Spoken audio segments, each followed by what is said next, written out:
నువ్వు నీ 23వ సంవత్సరంలో చనిపోతావు అని జ్యోతిష్కులు చెప్పినా, స్వయంగా బ్రహ్మదేవుడు చెప్పినా కూడా బ్రహ్మరాతను ఛాలెంజ్ చేసింది ఒక అమ్మాయి. చివరికి ఏమయింది? దక్షిణ దిశలో ఒక ఆలయం ఉంది. దాని పేరు ప్రాణేశ్వర క్షేత్రం.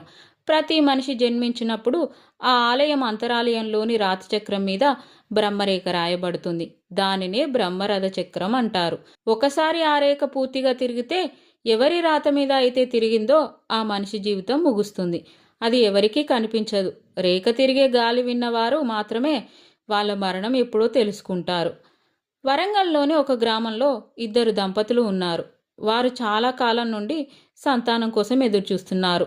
హాస్పిటళ్ళ చుట్టూ తిరిగినా, ఎన్ని పూజలు చేసినా ఫలితం లేదు. ఇక పిల్లలు పుట్టరు అని ఒకరి కోసం ఒకరం బ్రతుకుదామని జీవనం సాగిస్తున్నారు. అనుకోకుండా ఒకరోజు ఆమె ప్రెగ్నెంట్ అవుతుంది. ఇద్దరు చాలా సంతోషిస్తారు. కొన్ని రోజులకి వాళ్ళకి కూతురు పుడుతుంది. అంగరంగ వైభవంగా వేడుక జరిపిస్తారు. ఆ అమ్మాయికి సారిక అని పేరు పెడతారు. సారికకి చిన్నప్పటి నుంచి ఒక వింత కల వచ్చేది. ఆమె కలలో బ్రహ్మదేవుడు కనిపించి, నీ రేఖ 23వ ఏట ముగుస్తుంది, నీకు మరణం స్వయంగా వస్తుంది అని అంటాడు. ఆ కల రోజూ వచ్చేది. ఒకరోజు ఈ కల గురించి తల్లిదండ్రులకు చెప్తుంది. ఆమె తల్లి చాలా దుఃఖిస్తుంది. సారిక వాళ్ళ నాన్న జ్యోతిష్కులకి సారిక జాతకం చూపిస్తాడు. వారు జాతకం చూసి, దక్షిణ దిశలో ఉన్న ఆలయంలో నీ కూతురు మరణం దాగి ఉంది, అక్కడికి ఎప్పుడూ వెళ్ళనివ్వద్దు అని చెప్తారు. అది విని సారిక గట్టిగా నవ్వుతుంది. అమ్మాయి, మేం చెప్పింది నిజంగా జరిగి తీరుతుంది. ఇది బ్రహ్మరాత, ఎవరూ మార్చలేరు అంటారు జ్యోతిష్కులు. దానికి సారిక, అయితే బ్రహ్మదేవుడితోనే నా రాత మార్చి చూపిస్తా అని ఘోరమైన తపస్సు చేస్తుంది. బ్రహ్మదేవుడు మెచ్చి, నీ చావు తప్ప ఏ వరం కావాలో కోరుకో అంటాడు. దానికి ఆమె, నా సంకల్పం ఏదైనా నెరవేరాలని వరం ఇవ్వమంటుంది. బ్రహ్మదేవుడు వరం ఇస్తాడు.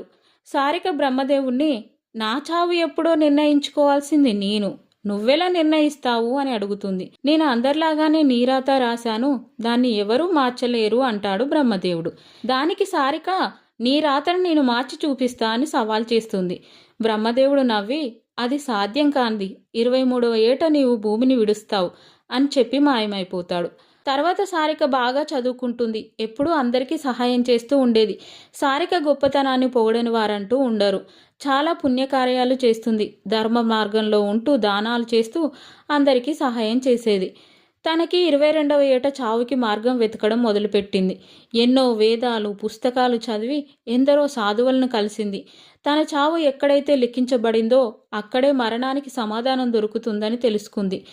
తనకి 23 ఏళ్ళు రాబోయే ముందు రోజు రాత్రి సారిక దక్షిణ దిశకి వెళ్ళొద్దని ఎందరు చెప్పినా వినకుండా బయలుదేరింది. ప్రాణేశ్వరాలయం చేరుకుంది. తనకి బ్రహ్మరథ చక్రం ఎక్కడా కనిపించలేదు. పవిత్ర గంగాజలంతో పాటు 11 పుణ్యనదుల నీళ్లు అక్కడ చల్లాలి. అప్పుడు ఆ చక్రం కనిపిస్తుంది.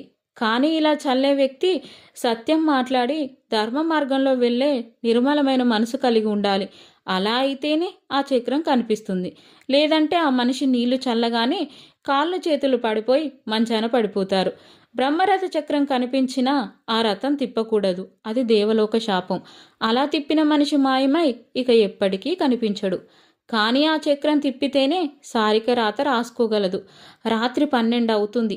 ఆకాశం మేఘాలతో నిండిపోయింది. నీళ్లు చల్లగానే ఆ బ్రహ్మరథ చక్రం కనిపించింది. రాతి చక్రం మీద రాసిన అక్షరాలు వెలుగుతూ కనిపిస్తున్నాయి. ఆ అక్షరాల మీద చేతివేళ్లు ఉంచింది. ఒక్కసారిగా గాలి వీచి బ్రహ్మదేవుని స్వరం వినిపించింది. ఎవరూ రాతను తాకరాదు, తాకిన వారికి జీవితం కాదు శూన్యం వస్తుంది అని వినిపిస్తుంది. సారిక కన్నీటి చుక్క ఆ చక్రంపై పడింది. ఆ కన్నీటి చుక్కతో గంగాజలంతో పాటు 11 నదుల నీళ్లు కలిపి అక్షరాల్ని చెరిపివేశాయి. ఆ కన్నీటి చుక్కలో ఆమె తల్లి ఇచ్చిన దైవరక్షణ అనే శక్తి కూడా ఉంది. ఆ కన్నీటి చుక్క ప్రాణదానం చేసిన రక్తపు చుక్క. అందుకే ఆమె ఆత్మలో జీవశక్తి ఉంది. మరణం దాన్ని తాకలేదు. రాతలు చెరిగిపోయాయి. చక్రం తిప్పింది సారిక. రాతలు మారాయి. ఇప్పుడు తన రాతని తనే రాసుకుంది. యముడు బ్రహ్మదేవుని వద్దకు వచ్చి, ఆమె రేఖ ముగియాలి కానీ ముగియట్లేదు. నా దూతలు, నా పాశం ఆమె దగ్గరికి వెళ్ళి తిరిగి వస్తున్నాయి అని అన్నాడు. బ్రహ్మదేవుడు కళ్ళు మూసుకొని చూశాడు. సారిక చక్రం మధ్యలో కూర్చొని ధ్యానం చేస్తుంది. ఆమె ఆత్మ చుట్టూ అగ్నిచక్రం తిరుగుతుంది. బ్రహ్మదేవుడు తను రాసిన రేఖ చూశాడు. రేఖ కనిపించలేదు. ఆమెలోనే రేఖను చెరిపే అగ్ని ఉంది అని యముడికి చెప్తాడు. అప్పుడు యముడు ఇది న్యాయం కాదు అంటాడు. ఇది ఎలా సాధ్యం అంటాడు. అప్పుడు అక్కడ విధిచక్ర దేవత ప్రత్యక్షమై పూర్వజన్మలో సారిక తానే ఒక యజ్ఞంలో పరమాత్మకు తన ప్రాణం అర్పించి వేల మంది ప్రాణాలు కాపాడింది. అందుకే ఆ త్యాగంతో కూడిన నిర్మలమైన మనసుకు రాతను చెరిపే శక్తి ఉంది. ఇందులో న్యాయం ఉంది అని చెప్పి మాయమైపోతుంది.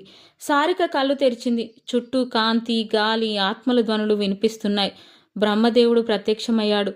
నువ్వు నా రేఖను చెరిపావు, దానికి నువ్వు తగిన దానివేనా అంటాడు.